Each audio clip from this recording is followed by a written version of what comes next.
eee, dan antara Bagus Menteri Investasi Pak Ruslan dan Bapak Ibu Menteri yang saya hormati. Kalau soal anggaran saya kira sudah lengkap dari Menkeu, Pak Presiden tadi lanjutkan Ibu Menkeu lengkap sekali. Saya bidangnya satu pangan. Pangan itu kita ada 2 seperti tadi disampaikan Bapak Presiden ya, agar kita swasembada selambat-lambatnya 2-3 tahun mendatang. Pertama optimalisasi itu ada dengan kebijakan seperti disampaikan Bapak Presiden tadi, misalnya lahirlah impres untuk memangkas jalur yang panjang, aturan-aturan yang panjang mengenai pupuk. Yang kedua ada juga impres mengenai irigasi yang rumit yang dikerjakan oleh Bupati, Gubernur dan pusat. Itu ada impres semua bisa dikerjakan oleh pusat. Ada juga impres mengenai penyuluhan dan lain-lain. Nanti teknisnya bisa ada Pak Mentan di sini. Yang kedua itu membuka lahan baru, kemudian tadi sudah disampaikan juga mengenai anggarannya, lahan baru, kemudian atau cetak sawah baru, modernisasi Alsintan, pengembangan bibit dan seterusnya itu tentu memerlukan waktu yang agak panjang. Kita bersyukur makanan bergizi tadi sudah disampaikan, bahkan saya tanya barusan lebih dari 20 juta, nanti Pak Dadan akan menyampaikan sekira Prof. Dadan. Dan ini karena begitu besar tahun depan, anggarannya tadi 335 triliun tapi dikoreksi katanya 268, besar sekali. Oleh karena itu nanti akan lahir impres mengenai tata kelola agar makanan bergizi ini bisa prudent, bisa kita kerjakan dengan baik.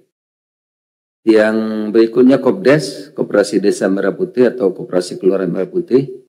Ini saudara-saudara kita pengalaman koperasi-koperasi dari dulu anggarannya urusannya uang. Anggaran bagi duit, setahun tutup, bagi uang, berapa tahun tutup gitu ya. Oleh karena itu kita melakukan dengan cara yang benar, bukan cara yang mudah. Oleh karena itu tadi Ibu Menteri Keuangan menyampaikan anggaran pemerintah itu ditempatkan di Himbara.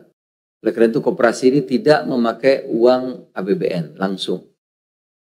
Ya, yang dipikirkan adalah model bisnisnya, usahanya yang sudah kita pikirkan betul agar ini bisa menguntungkan dan bisa memotong sekaligus jalur rantai pasok yang panjang, juga bisa mengikis tengkulak-tengkulak yang ada di daerah termasuk rentenir gitu.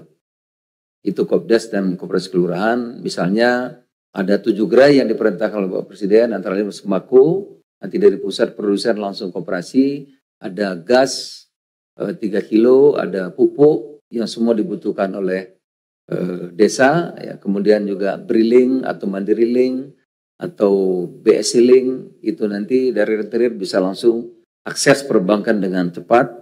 Selain gudang untuk menampung hasil pertanian kerjasama dengan Bulog, untuk distribusi seluruh bansos bantuan pemerintah nanti kerjasama dengan Pos Indonesia, ya, kerjasama dengan Bulog untuk menampung gabah, jagung dan lain-lain sehingga kita tidak kesulitan. Pendek kata, Kopdes ini nanti akan menjadi infrastruktur penting pemerintah.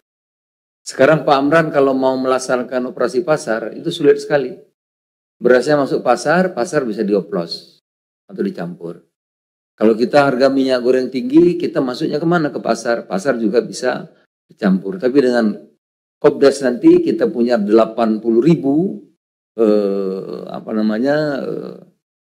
jaringan, ya, itulah yang akan menjadi infrastruktur pemerintah, termasuk nanti untuk melayani makanan bergizi di setiap desa.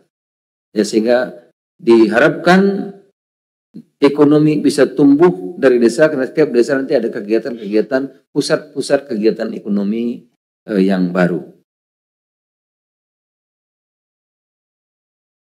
Oleh karena itu nanti uangnya dia merupakan plafon, bukan langsung pakai APBN, jadi tidak ada bagi-bagi duit, tetapi setiap koperasi memang ada plafon pinjaman sekitar 3 miliar rupiah, tetapi diambil sesuai dengan keperluan, karena yang dijaminkan itu adalah barang yang diambil. Misalnya koperasi memerlukan gas 3 kilo sebanyak 2.000 tabung, nilainya 100 juta, maka dia hanya boleh mengambil 100 juta yang dari perbankan nanti akan langsung dibayarkan kepada patra niaga. Begitu juga sembako dan lain-lain.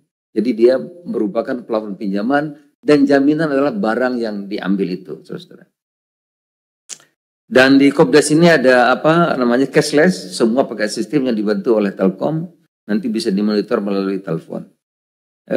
Yang berikutnya di tempat kami saya juga perlu sampaikan di sini, alhamdulillah karena nggak datang menterinya, satu aja saya sampaikan mengenai dari Kementerian Perikanan dan Kelautan, neraca hasil perikanan semester 2025 surplus 2,7 miliar dolar atau tumbuh 7,95% year on year. Yang terakhir kami juga dapat tugas nanti bersama Danantara untuk menyelesaikan selambat-lambatnya 2 tahun waste to energy atau sampah yang puluhan tahun tidak selesai. Mungkin minggu depan, tadi Pak Rosan minta waktu 1 minggu, mudah-mudahan minggu depan jadi perpresnya kita akan kerjakan pengolahan sampah yang menggunung itu, waste to energy. Mudah-mudahan dalam tempo 6 bulan penyelesaian administrasi, satu tahun setengah dalam pembangunannya. Saya kira demikian Pak Menteri, ada Pak Mentan, ada Pak Dadan,